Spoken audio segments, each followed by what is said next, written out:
இந்த மாதிரி கூடி குமிஞ்சு நிற்க கலாத்திய செடியை பார்த்தீங்களா? என்ன பெருசாக இருக்குன்னு பாருங்க.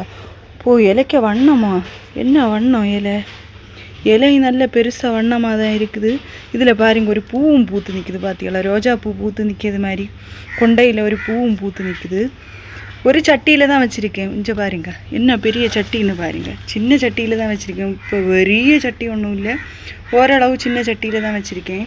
உள்ளே பாருங்க எத்தனை தை நிற்குன்னு பாருங்க. ஒரு சட்டியில் வச்சு எத்தனை பெரிய பிளான்ட் ஆகிட்டும் எத்தனை தை இதில் நிற்குன்னு பாருங்க. அப்போ உங்களுக்கு இது வேண்டாமா? இதுக்கு பேர் நான் கலாத்திய சில்வர் பிளான்ட்டு. நான் வெறும் ஒரே ஒரு தை தான் வச்சேன். அந்த தை இத்தனை பெரிய சட்டியில் வச்சல. ஃபஸ்ட்டு சின்ன சட்டியில் தான் வச்சேன். சின்ன சட்டியிலேன்ட்டு மாட்டி பெரிய சட்டியில் வச்சதுக்கு பிறகு எத்தனை புஷியாக நிற்குதுன்னு பாருங்க. அப்படியே நிரம்பி நிற்குது. நல்லா இருக்குது. நல்ல பொன்னம் சைஸில் தான் இலை வாரது.